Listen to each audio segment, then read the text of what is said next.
Aso insecticide spray and coil.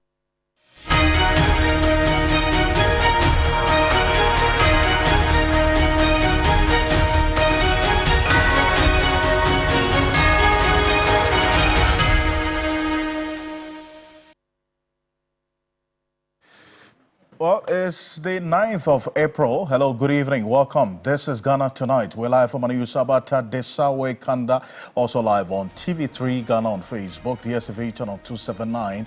We're all across the world on 3news.com. I am Alfred Ocansey. Tonight, the suspicious flight controversy is getting murkier by the day as the new patriotic party bigwigs move to rescue one of their own, Reverend Intim Fojo, the man at the center of this said allegation, who has been pursued by the National Security to assist investigations into allegations of drug trafficking and money laundering that he made in the press conference some 8 days ago. Well, one person dead, police barracks torched, and violent clashes in Bawku. Tonight, we're also gathering that an immigration officer was also shot by an armed gang and is currently receiving treatment. We're live in the Upper East region. Stay with us for updates.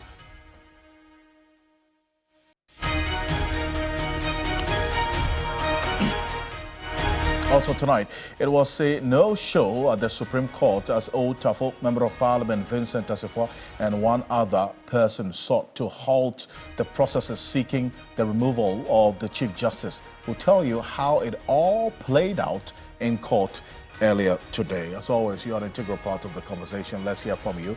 The hashtag we're using is Ghana Tonight on Facebook and on X. Let's get talking.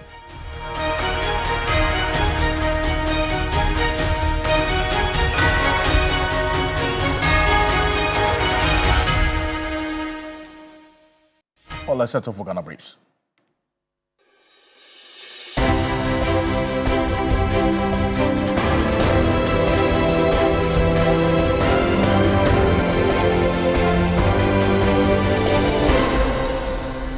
Government says it is aggressively pursuing policies to reduce the cost of data and improve internet quality across the country, with the Ministry of Communication, Digital Technology and Innovations working alongside private telecom operators to deliver what it describes as a more equitable digital experience for all. Samuel Nate George was addressing the media in Accra. I established a multi-stakeholder data cost pricing committee comprising telecom service providers, consumer groups, and the regulator. I have personally engaged with the CEOs of the three MNOs, and I am pleased to announce that all three have presented the ministry and the regulator with specific improved data bundles for tertiary students across our country, as well as for content creation and gig economy demographics. In the coming days, the NCA will finalize the implementation and technical requirements with the relevant stakeholders for public rollout of the specific data bundles.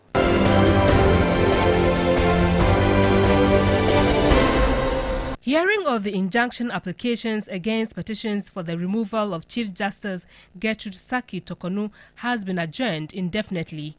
Counsel for the applicant, Godfred Yeboah-Dame, criticized his successor for his absence in court. That was quite odd for him to see that sin and solution operation for the all the pieces that he is already considering if you look at the court, no matter how important the removal of the Chief Justice.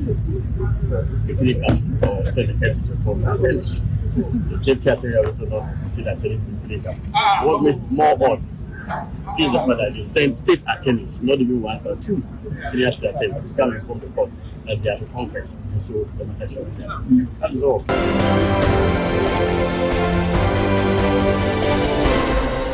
Member of Parliament for Asen North, James Gyakye Quayson, can finally heave a sigh of relief following the decision by the Accra High Court to discharge him of all offences levelled against him in the aftermath of the 2020 parliamentary election. The legislator had been under scrutiny after the prosecution sought to prove that he had filed for nominations to contest, even though he still had allegiance to another country. I'm very proud that a Lady Justice Mary, I was going to tell her in the courtroom, But I mean, the rules doesn't allow that. I was going to tell her she's a very decent human being, and more blessings for her. We are not wrong. There's nothing you should worry about. No matter where you put the person, they will bounce back. That was my reaction, that I know I'm innocent. I wouldn't do this. I didn't come here to do or deceive anybody. I came to help my community, to help the country, to serve my people and my country. And I made sure I did the right thing. But, you know, everything seemed to be playing politics here.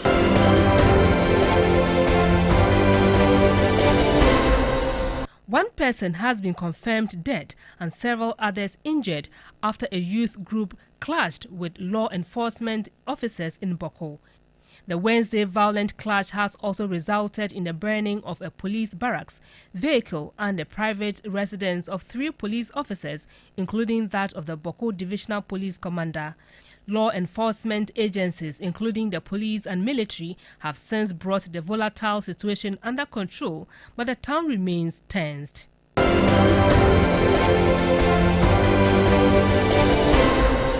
The issue of money laundering in Ghana raises concerns due to its potential to undermine the integrity of the financial system, facilitate crime and hinder economic development.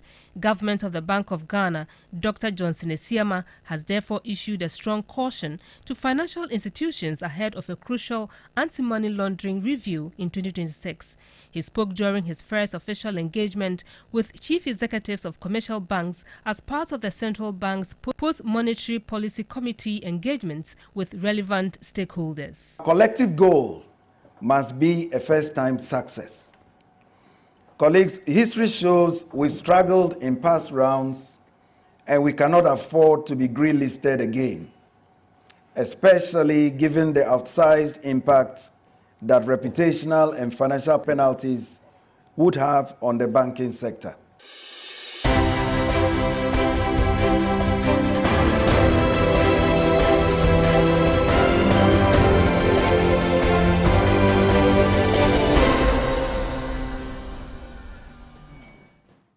As more news on 3news.com. Make some time and visit 3news.com. This is Ghana Tonight. Coming up next, the suspicious flights allegations and the controversy that has erupted is getting murkier as a new patriotic party bigwigs moved to the rescue of one of their own, Reverend Ntim Fodjo, the Asin South Member of Parliament, who's been pursued by the National Security to assist investigations into allegations of drug trafficking and money laundering that he made. Well, just for the uninitiated, let's go back, right, and show you exactly what happened at the residence of the Reverend Ntim Fodjo on the Spintex Road earlier today. The minority in Parliament, they vowed to resist what they call attempts to intimidate members of the minority caucus in this 9th Parliament. Now, this comes after the caucus prevented the arrest, as was reported, of the ranking member on the Defence and Interior Committee of Parliament and the Member of Parliament for Asin South constituency, Reverend John Ntim Fodjo, now by the National Intelligence Bureau earlier today. Now, what you're seeing are videos that we got from the residence when my colleague Gyakye Quayson went there, way before the minority MPs stormed the place. Now, we got information. In fact, Reverend Ntim Fodjo himself called Gyakye Quayson to giving him that information that some national security persons had stormed his residence. But when we got there, that's way before these MPs and the cast you're seeing came.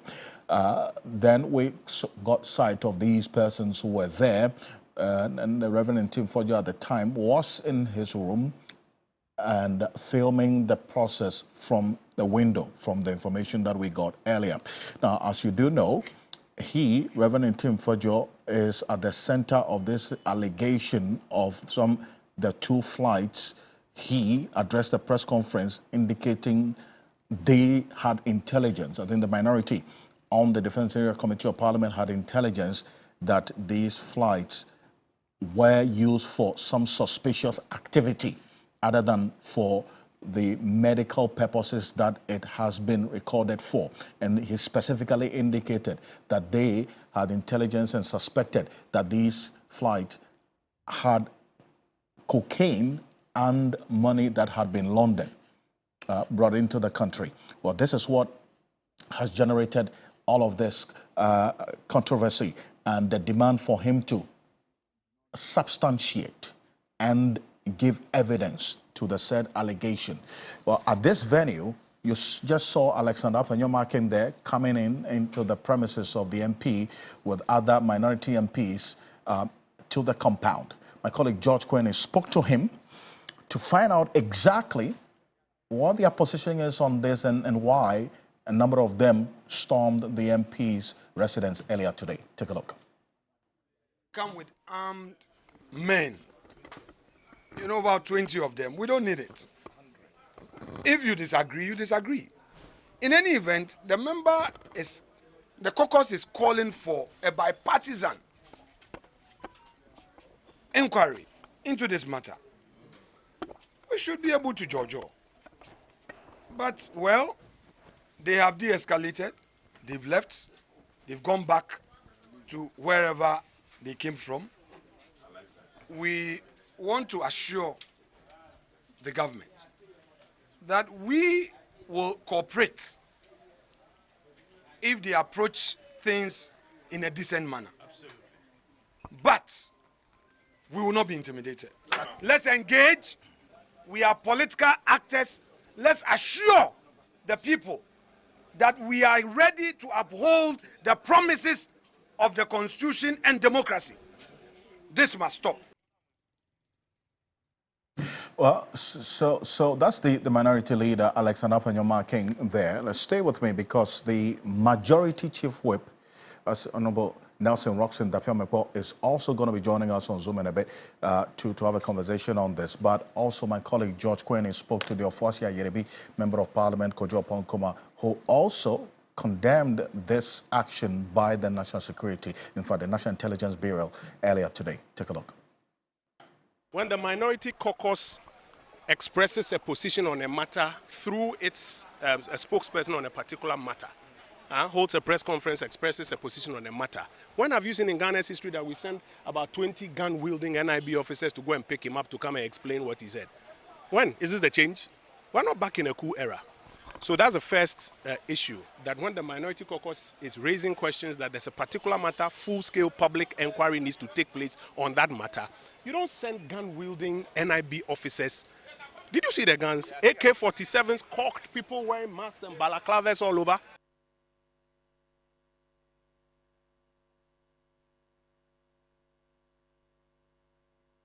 The president quickly responded by saying that there should be collaborative investigation.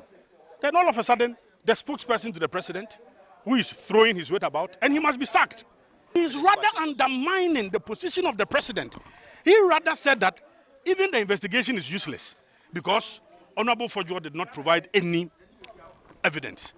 Meanwhile, the president had instructed that there should be a collaborative investigation. And then you, as a spokesperson to the president, you are rather supposed to amplify what the president says and then explain it further.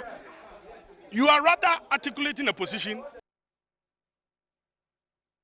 Apart from Herin Anabuachi, you just saw speaking after Kojo Oponkoma, the General Secretary of the MPP, Justin Frimpong-Korea, also spoke and on that same tangent condemned the National Intelligence Bureau's reported attempt to arrest this MP earlier today. Take a look. Whether it's the Director General, whether it's the Director in charge of operation, or from Jubilee House, or maybe for Fukwachi send them, they will know if they are doing the right thing. They shouldn't be perturbed about the numbers. But because they know what they are doing is wrong, that's why they've left. They can call so many people who will come and support them. Their due process must be followed. Their due process must be followed. Well, so the chorus was just on the same path of what you just heard. No intimidation. They indicated that they're not going to, Team Fojo is not standing alone. They are a mighty few, as has been the refrain of Alexander Afenyomarkin for some time now. But then again, the lawyer for Reverend Team Fojo, that's the Samuel Atachia earlier, spoke to my colleague Martin Esedudate on News 360, explaining that even if there had to be an arrest of the MP, it had to follow a certain procedure or protocol, and that members of parliament are clothed with some privileges under Article 115 of the 1992 Constitution. And we're going to get into that article. Dennis Pabari-Wadam is going to be joining me in a bit. But this is what Samuel Atachian said earlier today. Take a look. Investigate the matter, the NIB. Then you have to arrest the one who's coming to aid you to investigate the matter. Or ab initio, he is a suspect and arrest. And when you invade the privacy of a man, wouldn't you want to show why you've come to his house? Okay, Mr. Because Atachian. he called me on phone when I was trying to Mr. go to his house. Sorry for butting in. This is what is happening. So I said, oh, would you want to demand from the arresting officers the warrant of arrest? And he called back and said, no, they said, we don't have to show you anything. Just follow us to NIV. Okay, so Mr. Atachian, because this gentleman is not an ordinary criminal they found. Honorable Atachian was trying to steal and they want to arrest him. He's a member of I think we have a problem with... And if you want to arrest him, you should route it through the speaker. And if they had one, who would know? And that's why I advised him to demand to see the authority with which they have invaded his privacy. And they didn't show him anything. Haven't you heard serious matters coming from even a member of the government that this gentleman is a liar and he should be arrested, and that what he's saying is not the truth? So what kind of material do you want to get from him if you are genuinely interested in interrogating the matter? If you've come to your conclusions, and now that you started taking the foundations of your conclusions away, then you want to arrest him. So I don't get where we are going with this matter. Whether a member of parliament cannot raise a matter of national importance, let me tell you something. That is a route for... Well, that's Samuel Atachian. There is the lawyer for Reverend Chimfojo, especially a legal advisor, as has been described earlier, speaking on this matter. But what exactly does Article 115 of the 1992 Constitution say? And does that necessarily preclude members of parliament from being arrested under any circumstance? You know, based on the references made by the NPP in that particular video you just saw a few minutes ago. Dennis Pabari-Wadam, Esquire, is joining me in the studio. Dennis, let's get into this article. What does it say? Well, Alfred, so before we look at Article 115, it's important for us to go back to Article 117, which is often the most cited provision anytime an MP is arrested, because that provision, which has a corresponding provision in their standing orders, require that court processes be served on MPs in a certain manner. Right. And this has often become a subject of controversy as to whether indeed an MP is on his way or coming from Parliament. And now we're beginning to hear that in this particular instance, the MP was preparing to go for a meeting in Parliament. Right. There have also been questions about whether an MP can actually be arrested when they're on recess and all that. However, what we are hearing today moves away from Article 117 and now goes to 115, which also provides some security for MPs in respect of speech, freedom of speech of proceeding. So when you look at the construction of Article 115, it says that there shall be freedom of speech, debates, and proceedings in Parliament, and that freedom shall not be impeached or questioned in any court or placed out of Parliament. This essentially provides MPs the opportunity to express themselves without fear of being dragged to court or even questioned when they are doing their business in Parliament. I see. So the point being made by the learned counsel, Atachian, is to the effect that the MP who made those allegations was performing a parliamentary duty for which such comments that were made, however they are being described by other parties, should not be questioned in any court of law, any place. I see. So we have moved away from the point of the arrest itself to now the comments that have been made and at the forum that have been made to say that what he said was protected speech for which it should not be questioned and for which these proceedings that we are seeing or these activities as to the arrest and attempting to question him should not even arise in the first place. But largely, that is the argument he is making. And that is what the provision actually provides. But as to whether that would lie, as others are also canvassing other points of law in relation to this, is one that we look forward to seeing how that is going to pan out. Dennis, stay with me. And this is why I bring in Nelson Ross Ndafia-Mekpo. He's the Member of Parliament for the South Dike constituency. He's the Majority Chief Whip in this 9th Parliament. I thank you so much for joining us. Good evening to you, Mr. Ndafia-Mekpo. Hello, Mr. Ndafia-Mekpo. Can you hear me? Nelson Ross Ndafia-Mekpo, good evening. Hello?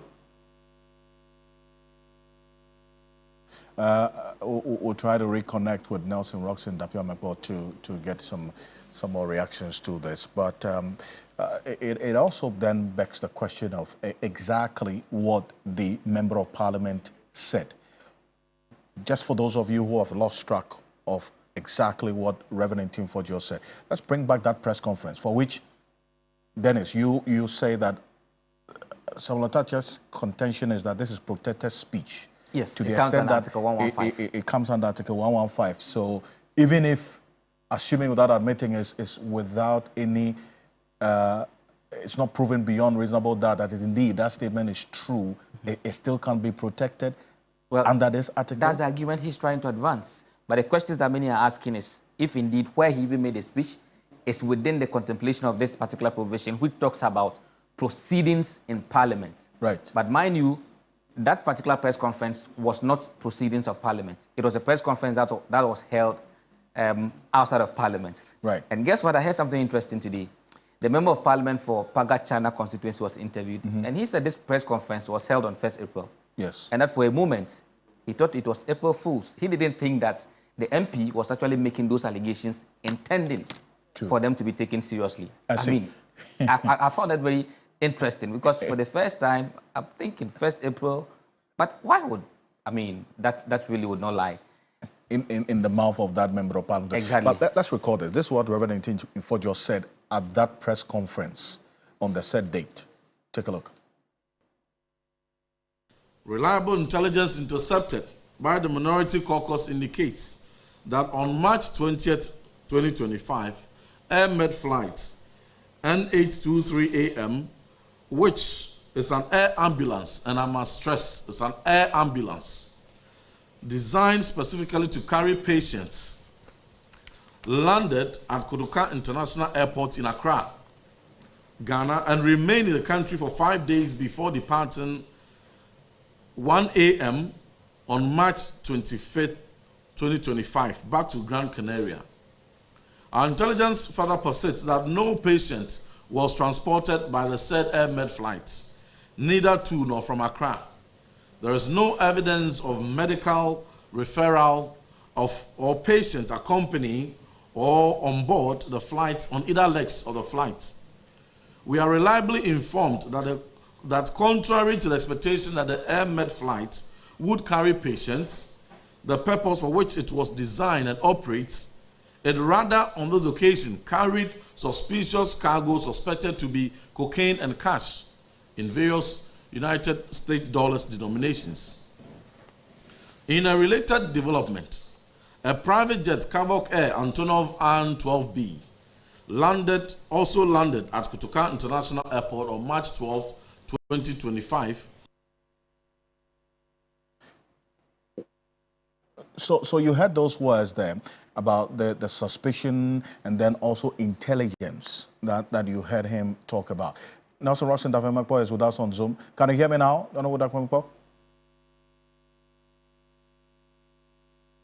Hello, if you can unmute. Can you unmute for us? Okay. Perfect. Now, you had Samuel Atachia there, who's legal counsel to Reverend Tim Fodio, the man who addressed the press conference we just played. He says to the extent that Article 115, which Dennis just read, gives some protection to members of Parliament, even if the National Intelligence Bureau wanted to take this action, they should respect the details and the dictates of the said article. What's your contrary view on this? Now, thank you very much. for I didn't get the opportunity to listen to reliable intelligence. So let me, if you permit me, let me reread the provision for the sake of the argument. Now, Article, hello? I can hear you clearly. Now, Article 115 that you just said that the Honorable Atachia reads, there shall be freedom of speech, debate, and proceedings in Parliament, and that freedom shall not be impeached or questioned in any court or place out of Parliament. The meaning of this provision is that the absolute freedom and privileges attached to the office of a member of Parliament for the things that he says or said during a debate and during proceedings in Parliament are things that are covered under 115. Now, when we are not in Parliament, when you put out falsehoods, when you make allegations of the commission of an offense or allegations of the commission of a criminality, a duty is placed on you in law to assist the investigative authorities established under law for the appropriate sanctions to apply.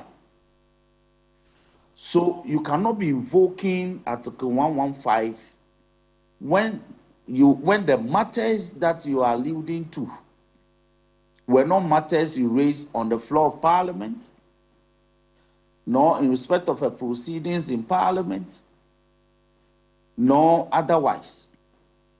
So the 115 freedom is not sacrosanct.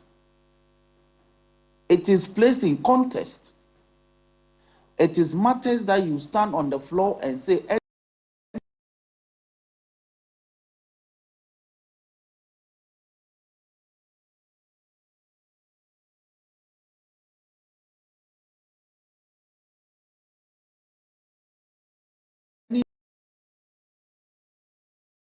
indeed, light in that provision.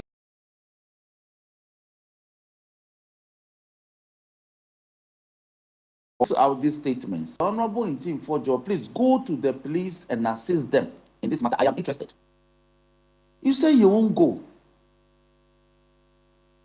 You will not assist the police. You rather resorted to a process by asking the chairman of the committee that you rank to invite investigative institutions to come and brief the House on an investigation that is yet to be conducted.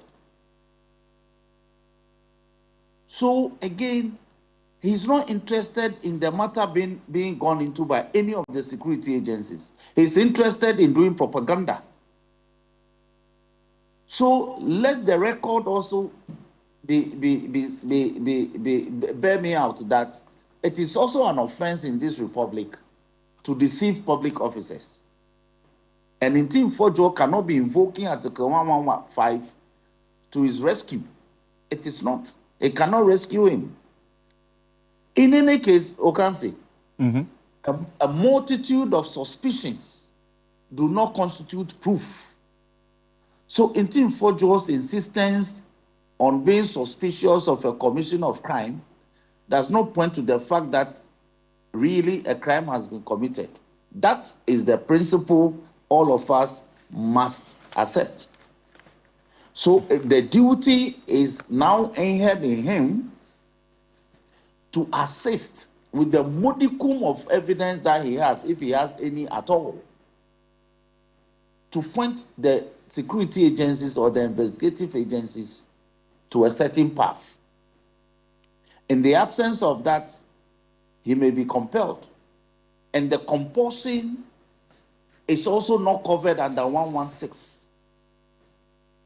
The 116 provision in the Constitution is also to this effect, with your permission. 1161. It says, subject to the provisions of this article, but without prejudice to the general effect of Article 115 of this Constitution. So you listen. Civil or criminal proceedings shall not be instituted against a member of Parliament in any court or placed out of Parliament for any matter or thing brought by him in or before Parliament by petition, bill, motion, or otherwise. So 1161 throws a much better light on the effect and implication if you want to proceed under 115. I see. And it is that any matter that you have raised in Parliament, or the law, the framers made it better, or before Parliament, by a certain process called a petition, a bill, motion, or otherwise. Which of these is in Team Fojo relying on for raising this matter? He held a press conference. And a press conference is not one of the processes that we use to raise a matter on the floor of the House. That I know. That is borne out. That is borne out by our standing orders. Well, that is why they gave you, hold on, they gave you a genre of the procedures that you can invoke on the floor. That is by a petition, by a bill, by a motion, or otherwise. Now, if you want to, the otherwise, can the press conference come under that otherwise? Hold on, that is the leg I want to proceed on.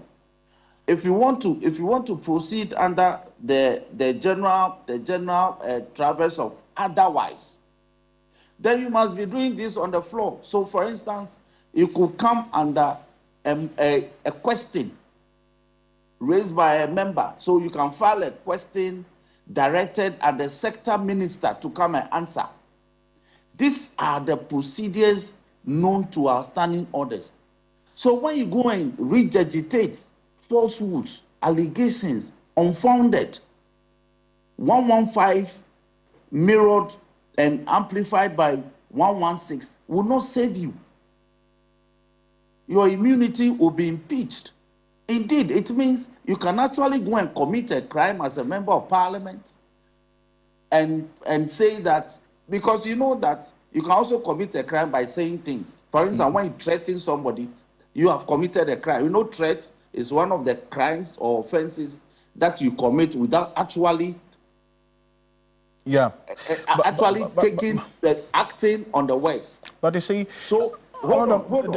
If you're going on that path, I just want to hold on that particular path. Yes, I just want to say this. If you're going on that path, right, the honorable, that's the minority leader, Alexander Panyomakin, also, if you recall, addressed a press conference putting out information that the National Security or National Intelligence Bureau officials who went to search the former Bank of Ghana governor's house stole money, 10,000 cedis on the bed of the former governor and his wife's jewelry. The Deputy Attorney General was here with me, and he indicated that Panyomakin said so because he knows he said it in Parliament or within the presence of Parliament, and he's protected.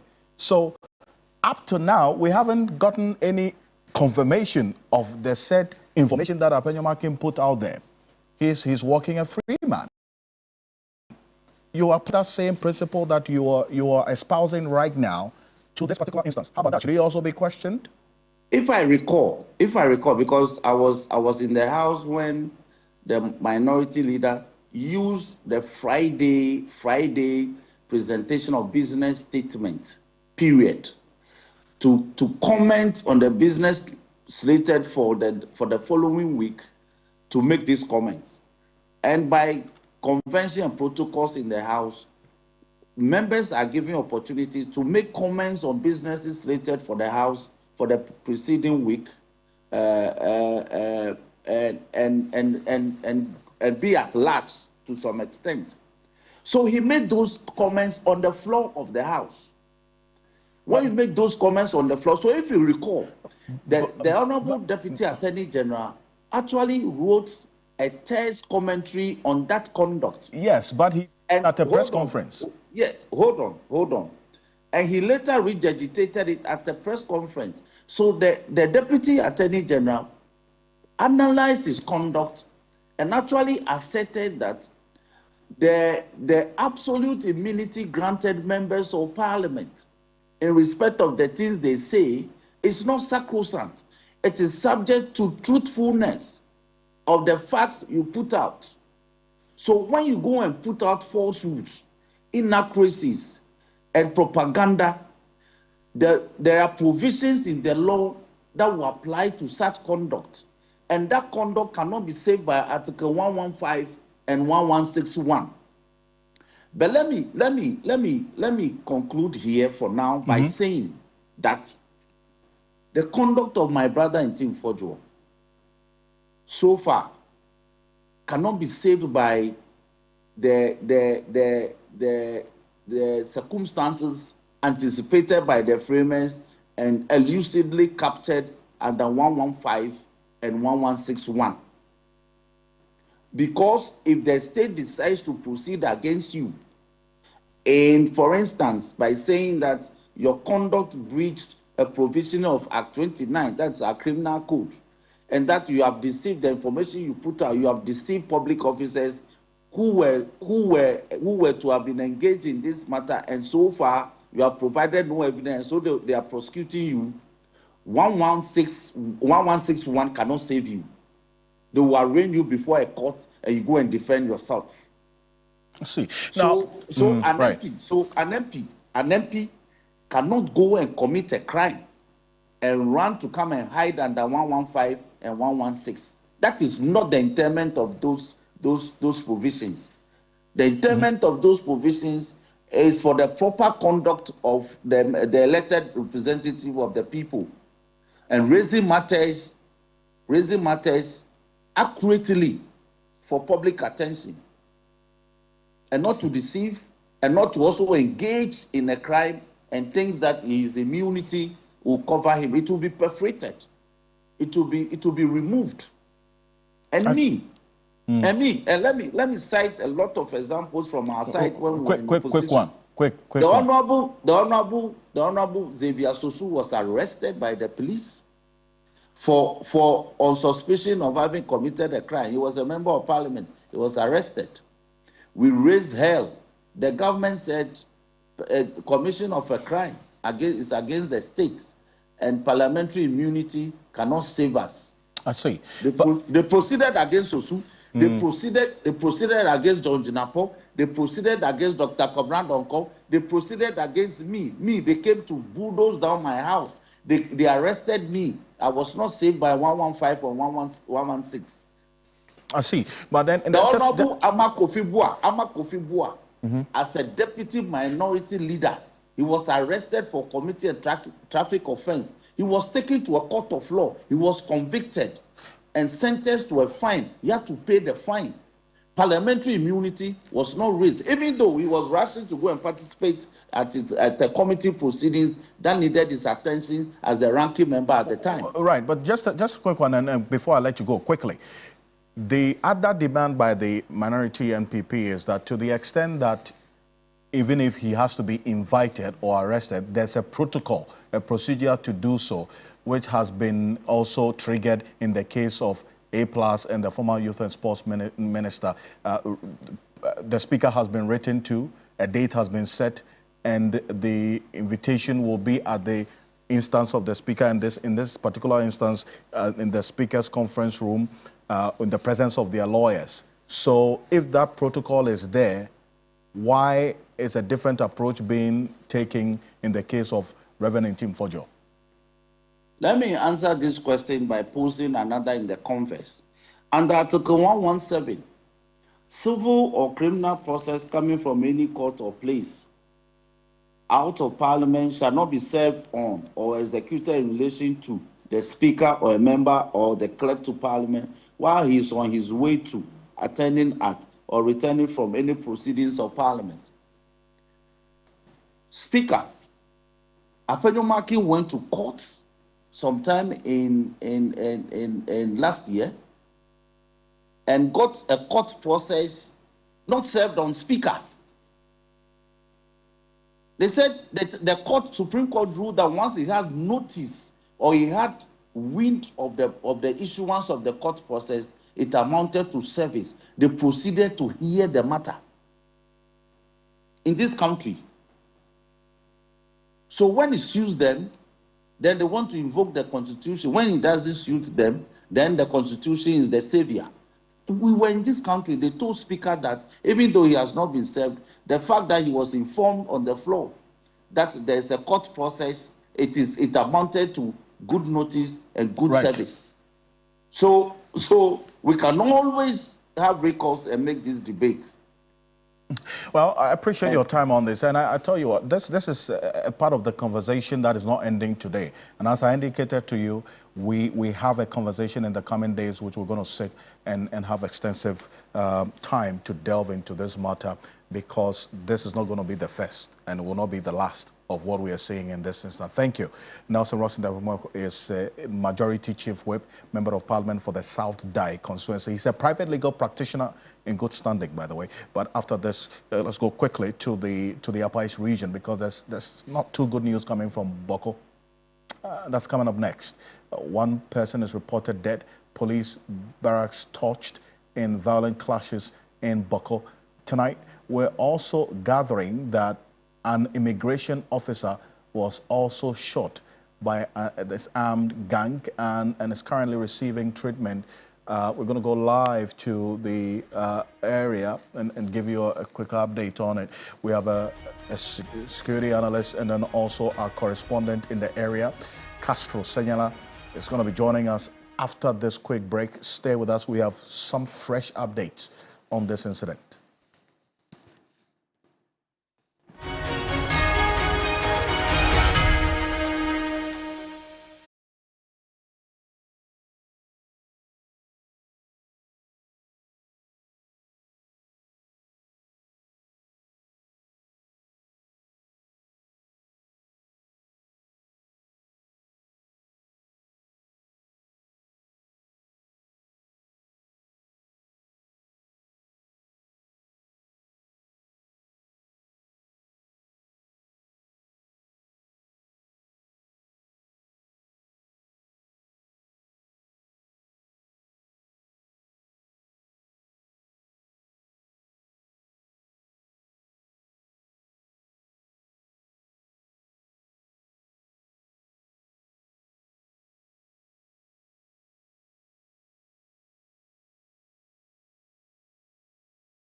Welcome back. This is Ghana Tonight. Now, one person has been confirmed dead, several others injured after a youth group clashed with law enforcement officers in Bawku. We've got some exclusive videos this evening.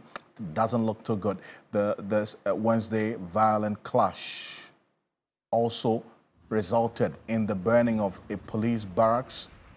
That's what you see on the screen there. Vehicle and the private residence of 3 police officers, including that of the Bawku Divisional Police Commander. Law enforcement agencies, we understand, including the Ghana Police and the military, have since brought the volatile situation under control, but the town remains tensed tonight. We're learning of a new development, and our Upper East Regional correspondent, Castro Senyana, is connecting with us on Zoom right now. And you see the military presence on the screen right now, and that's quite how troubling the situation is. Also, Dr. Victor Doke is a security consultant and lecturer at the Kofi Annan International Peacekeeping Training Center. Gentlemen, good evening. Thank you so much for joining us here on Ghana Tonight. Fred, and happy birthday to you. And I thank you. Thank you so much. I'll start off with you, Castro. Not because you wish me a happy birthday, but yes, you're on the ground over there. But really, we're seeing very disturbing videos on the screen. What's the latest this evening? Because we're learning there's a development as well. First, a very big good evening to our senior colleague who is joining the discussion. Yes, these are very disturbing videos, and today we got information that trouble was brewing in Bawku, where we understand that there was a bit of a scuffle between the police and some youth group, leading to the shooting of 3 people, and eventually one of them losing his life, unfortunately. But as we speak now, the Ministry of the Interior has announced a review of the curfew, and I get information that Bawku is calm very now. And we also understand that the security agencies made up of the police and the military, as usual, are continuing with their patrols to ensure that there isn't any more trouble. We get the understanding also that there have been some gunshots in some parts of the Bawku enclave, specifically the Benduri district. We've been speaking to the police who confirmed that and said the security agencies have responded appropriately. I see. And this military officer, we understand, who was shot or has been reported shot. What is his condition as we speak? Do you know?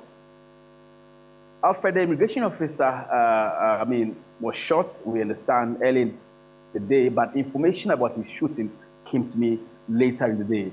And we understand that he's currently sick, being attended to at an undisclosed hospital within the regional capital.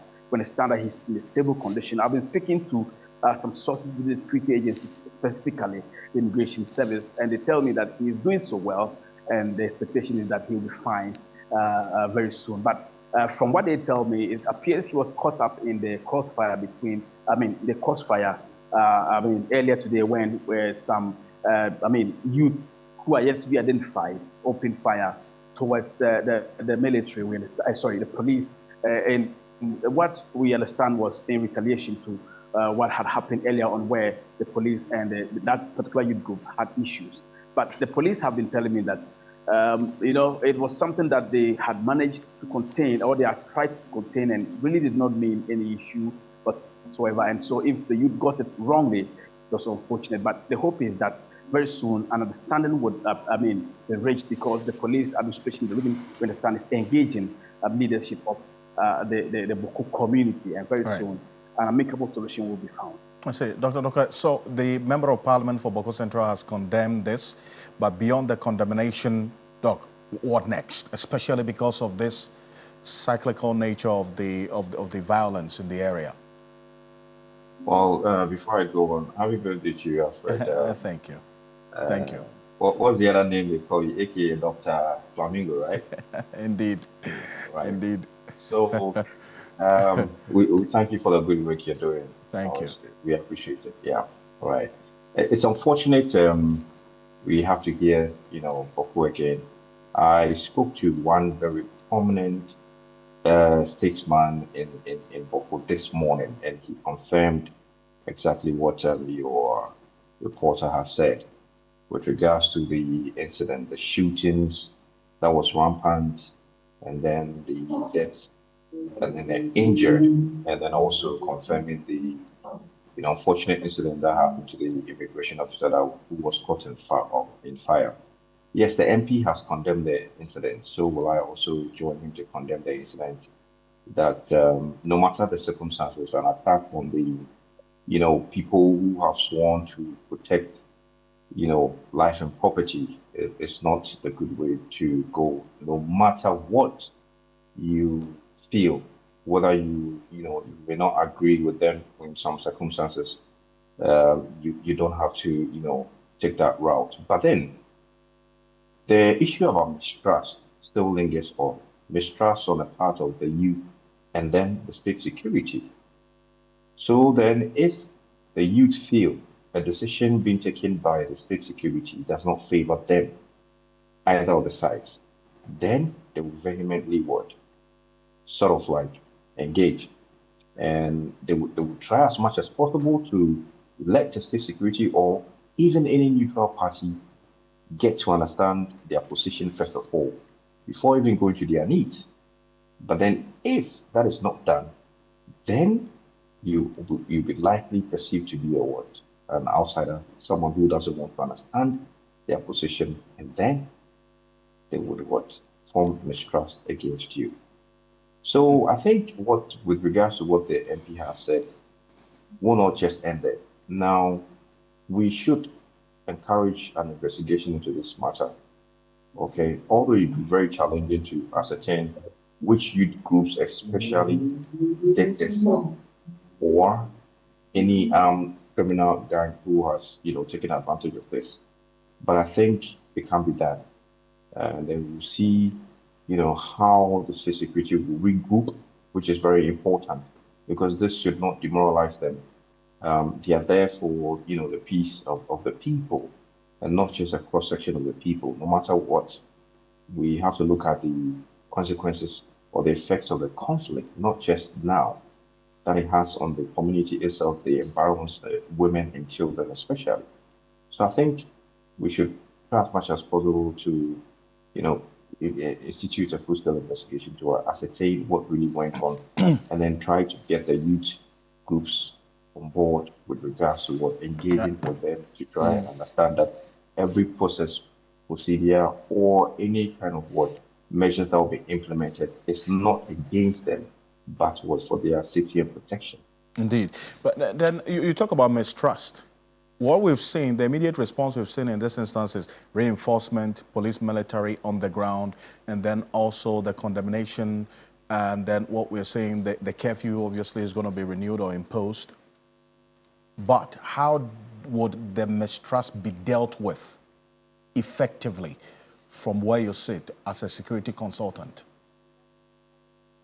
One, it will be dealt with when we look at the proximate factors that have resulted in this situation, the mistrust on the part of the state security and mistrust on the part of they themselves, the two sides, Kusasi and the Mampusis. Now, let's not forget, the dynamics have changed drastically. We have a rival chief in court who has been said to be skinned 13th of February 2023, and that has added to the dynamics that has been changed. This has heightened the mistrust between these two groups. Not to forget about the mistrust on the part of the state security, and even now the government or the central government is being roped in, because then what were the promises that was made before elections and after elections? Are they being fulfilled? That is another part also that the youth groups are looking at. So all these forms part of the reason why going forward we need to sit down. Stakeholders need to engage, and then we address these proximate factors, including that has already been mentioned, the 13th February incident. No matter what you do with regards to resolution approaches, if you don't tackle or involve that particular dynamics that changed on 13th February, you will still not get anywhere. Right. Because one group of people will not accept the fact that there's a rival chief, it won't happen. So I think we need to tackle the issue where it needs to be dealt with. Right. Look at what has gone wrong, first of all, and then now you get to the issues that will be dealt with on the ground. Dr. Doke, and Castro, maybe finally and quickly, this was a clash between two youth groups and the disagreement. Any suspicion from the conversation you've had with the security personnel there on the possibility of a reprisal attack, as we've seen over the period? Not at all, Alfred. I have not been able to get that information from the police, but the understanding is that the security agencies increasing their patrols to avert anything untoward. I understand that a lot more reinforcement has been made as far as personnel deployment is concerned to curtail any unforeseen event that may derail the peace building process and the peace within the area that has been enjoyed for quite some time. It's unfortunate that this unrest has re-emerged, but hitherto this incident, there was quite some peace in the Bawku township, and people were going about their businesses. But as to whether they will be reprisal attacks and whether the security agencies have been able to, pick that is something they haven't shared with me. But then what I know and they've shared with me is the fact that they have reinforced, the number of personnel along the major routes where we've experienced, attacks, and they continue to do their jobs as far as the protection of life and property of unarmed and innocent civilians is concerned. I appreciate you. Thank you so much. Kaso Shenyala is our Upper East Regional Correspondent. Also to you, Dr. Victor Doke, thank you so much. He's a security consultant, a lecturer at the Kofi Annan International Peacekeeping Training Center. On behalf of the rest of the team, we do appreciate your company. Join the New Day team tomorrow morning at 6 a.m. Also the Sunrise 3FM 92.7 team tomorrow morning, same time, 6 a.m. On behalf of the rest of the team, thank you so much for staying with us here on Ghana Tonight. Do have a good night. Ghana Tonight is brought to you by Flamingo Paint. Superior durability, superior hiding, superior coverage, simply superior. Sasso